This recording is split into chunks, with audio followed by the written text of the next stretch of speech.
Hi, this is AniBusiness with your friend Simeon. You're welcome back to my YouTube channel. All we deal with here is all about livestock. So in this new video, we are going to be talking about feed again. And we are not just going to be talking about feed, we are going to be talking about energy ingredient in all our livestock feed, especially pig. You know, you cannot just give anyhow feed to your pig.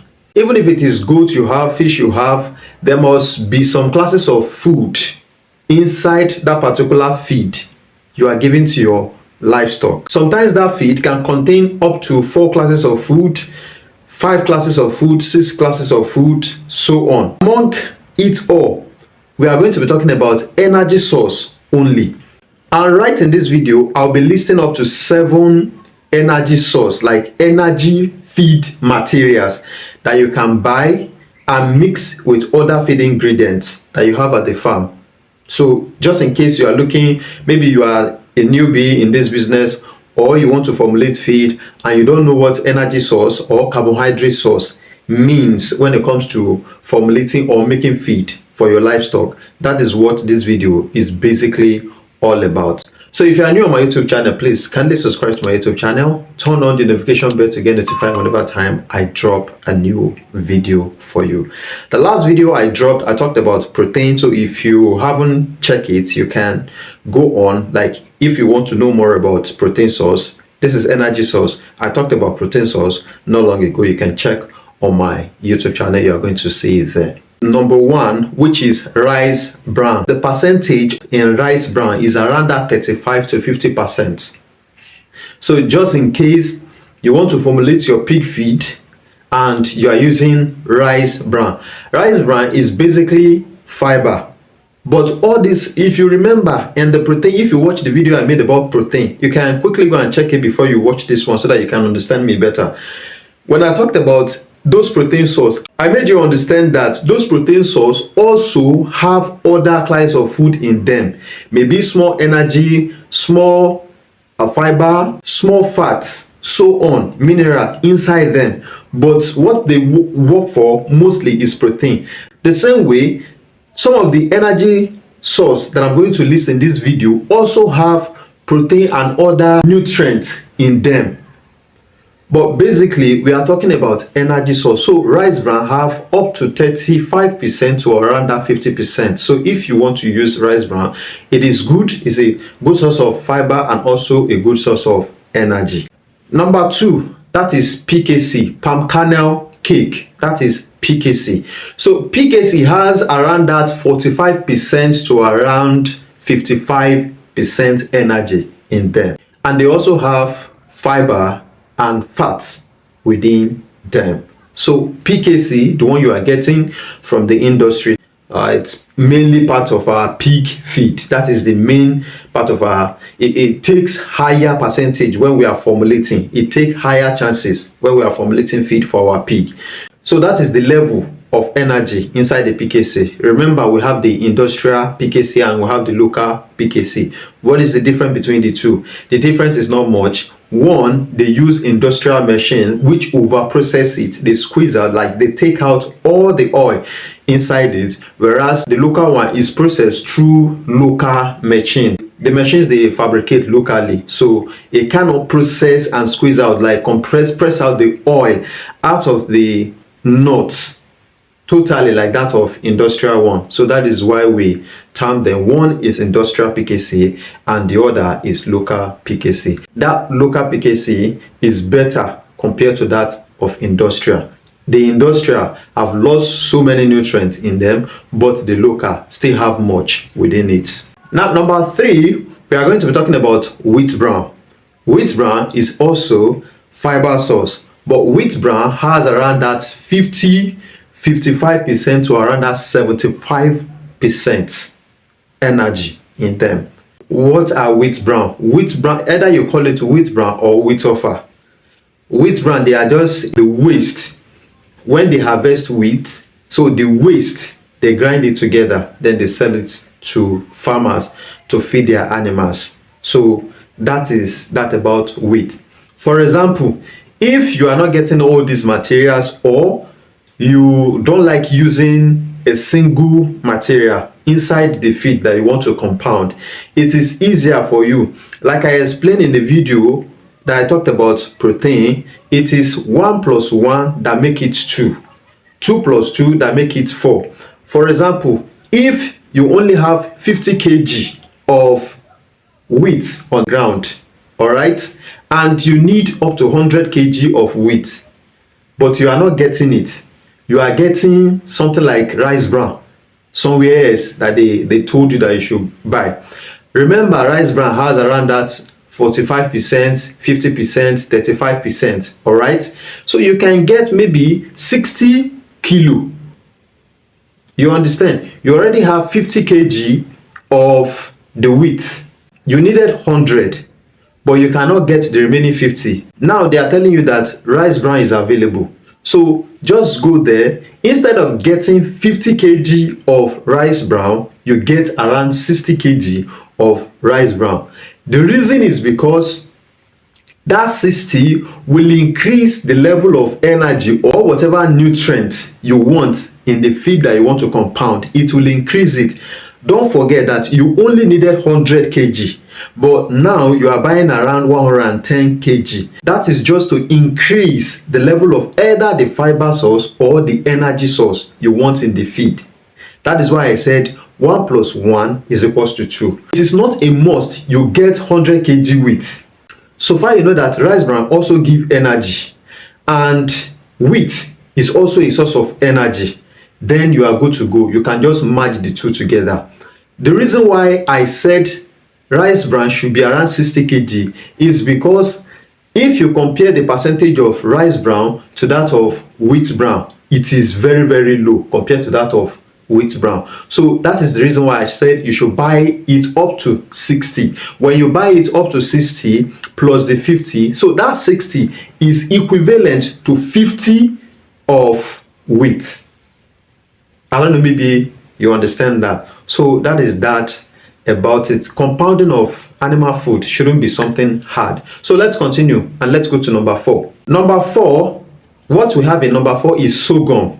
So sorghum is around 70 to 77% energy. Yoruba people call it okababa, right? We have the red one. Yes, we have the red color. We also have the white color. So you can get either of the two. See, the reason why the range is between one to another is because we have varieties of them. For example, some people tend to say white beans is richer compared to brown beans. Others say brown beans is richer compared to white beans. But don't forget, we have pink beans, we have black beans, we have green beans, then we have soya beans also, is also beans. Then we have this one that are very, very strong like this. They are also beans. So we have varieties of beans. Each and every one of them have level of the nutrient that is in them. If you collect them together, they are beans. But they are of different varieties, different types, right? So this one, which is a bit different from this one, has its own level of protein or energy. This one also that is different from this one has its own level of nutrient. This particular one and this one have their own level of nutrient. That is the reason why the percentage is different, and that's why I'm giving you that. Okay, so and so thing is in between this percent to this percent. That is because we have numbers of them outside. Those who are into agriculture will understand me better. For example, maize, we have white maize, we have yellow maize. All right, so you can't compare the nutrients in white maize to the one in yellow maize because they are not the same species, they are not of the same varieties. So I want you to understand that. So sorghum, you can get sorghum, either the white one or the red one, or it is brown you call it. You can get sorghum, so you grind it, then you mix it with your feed and you are good to go. Number 5, which is our cassava. Cassava has around that 50% to 83% energy within them. The energy is split into 3 phases because some of us don't just use cassava direct. Now, when it comes to pig farming, we use cassava peels as well. Majority of people do ask, okay, can I use cassava peels? Of course you can use cassava peels, but cassava peels shouldn't be what you are feeding to your animal alone. It is better if you grind it and mix it with other ingredients, or you just give them as a substitute in the afternoon. It's just like maybe you are starving and you feel like, okay, let me just buy biscuit and eat, just to keep something in my tummy. That's all. But that is not the main food you are eating. So that is what your cassava peels should stand for. It shouldn't be the main feed you are giving to your animal, because if they are eating it time to time, there is no much nutrient. It's all about little fiber and energy source. So that energy source and fiber only will not help your pig to grow. So you need protein, you need other ingredients like minerals, so to help the pig do well. You understand now? So cassava has around that 50 to 83%, and I told you it is divided into three sections. We use cassava peels. Cassava peels will give you around that 50% energy in them, because you have peeled it off the main cassava. So you are only using the peel, the outer part. Then cassava flakes, the one we use to cook food, the one we use to turn food. Cassava flakes, we ferment it, then we dry it, then we grind it, and we use it to turn our food. That cassava flakes has around that 78% energy. Why gari, which is the third one? Yes, we use gari for our animal feed too. If you don't know, we use gari too. So why gari has around that 83% energy within it. If you cannot use cassava peels, you can use cassava flakes. If you cannot use cassava flakes, you can use gari. And if you cannot use the three, if you feel like the cost of these three is on higher side, it is easier for you to just go to the farm, uproot, like remove, harvest the cassava raw, then you bring it to your farm, okay, where you are doing your pig farming. You soak the cassava, no need to peel, just soak it, ferment it for 3 days until they become soft. All right, when they become soft, if you have a mixture of any feed at the farm, you can take that mixture, add it to that fresh fermented cassava, the one you ferment for 3 days, mix it. It will have become soft with the peels together, so you can mix it together. When you mix it together, feed it to your pig. They love eating it and they are going to do fine. So if you don't use cassava peels, if you don't use cassava flakes, if you don't use the gari, you can use raw cassava, but make sure you ferment it. Number 6, we have our dough. Dough, what is dough? Dough is spoiled flour, the flour they use for bread, the flour they use for to bake some of those things we eat. So dough, like wasted bread. Let me see, there are some bread they make at the industry that at the end of the day, maybe there is an error, or maybe something happened. You understand? You can collect those bread that are not good, you sun dry it, then you grind it, or you cut it into little pieces. If you have that time, then you mix it with your food. When you mix it with your food, you add little water so that it can become soft. You feed it to your animal.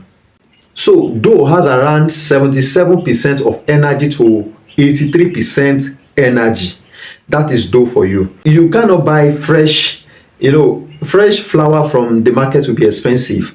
But if you go to all this bakery where they do bread, there is try by error, there are mistakes. Some of those things that they do that will end up as a mistake. There are some flours that will get spoiled. Maybe water splashes on it, they wouldn't want to use it again. That one, you can collect it, you dry it, then you grind it. If you grind it, you mix it with your food, you have another source of energy. People who do pig might not be using it much, but people who do fish farming, they use it a lot. So that is that. Either you use the main flour that is already spoiled, or you use wasted bread, the one that is dry or that is getting spoiled already. No, they can't sell it out. You can get all these ones from supermarkets or people that sell bread in large quantity, or bakery that supply bread. So you can get all these things from there. Number 7, which is the last one, we have maize. And maize has around that 70% to percent of energy in them. So maize carries the highest energy when it comes to energy source for our animal feed. If you want to use maize, when people come to me for formula, I don't recommend maize that much. I've been explaining in most of my video, and I will explain again. If you want to use maize, peradventure maize is your choice, or maybe you are a maize farmer and you don't want to get any other thing, and you think like, okay, I have maize, so I don't need to struggle for anything, let me just use maize. Most of the maize you are using is crushed. It is crushed. Crush is different from grinded. To crush something is different from to grind that thing. So crush will not help you much. They barely absorb the nutrients from it because they are not well grinded into powder. You need a well grinded maize, a well grinded into powder maize to mix with your animal food before you use. The more reason why I recommend wheat brown or rice brown for people, that's because that ingredient is already grinded. So it comes in soluble powder, like very grinded. So it is easier to mix it with your food, give it to them, and it is easier for them to eat, digest, and absorb the nutrient from it. So this is all I have to bring to you concerning energy source when it comes to pig farming. Like I told you, if you want to use 100 kg of maize and you are not getting 100 kg of maize, you can use 50 kg of maize and also use around that 50 or 60 or 70 kg of other materials that I just listed, which is available in wherever you get it. So you join them together, you mix them together, you feed it to your pig. So it is that A plus A that will make it A. It is that 1 plus 1 that will make it 2. You understand? It is that 2 plus 2 that will make it 4. But if you are waiting like, okay, it is only maize that I get, there is no any other source, you are only wasting your time there. This is how all these materials work. They have, I'm coming out with another video, maybe next will be on fiber. So all these materials have each and every one of these nutrients in them. It's just like there is the one they serve most. It's just like I'm more of energy source than protein source. I'm more of protein source than energy source. I'm more of fiber source than mineral source. I'm more of mineral source than fiber source. That is how it works. But if you understand how each and every one of them work, it will be easier for you to match A and B, C and D. Then you get E as your result. So that is that about the video. My name is Simeon O. James. If you want to reach out to me for consultation only, please, and only on WhatsApp, you can message me through the number you are seeing on the screen. Thank you for watching. Bye for now.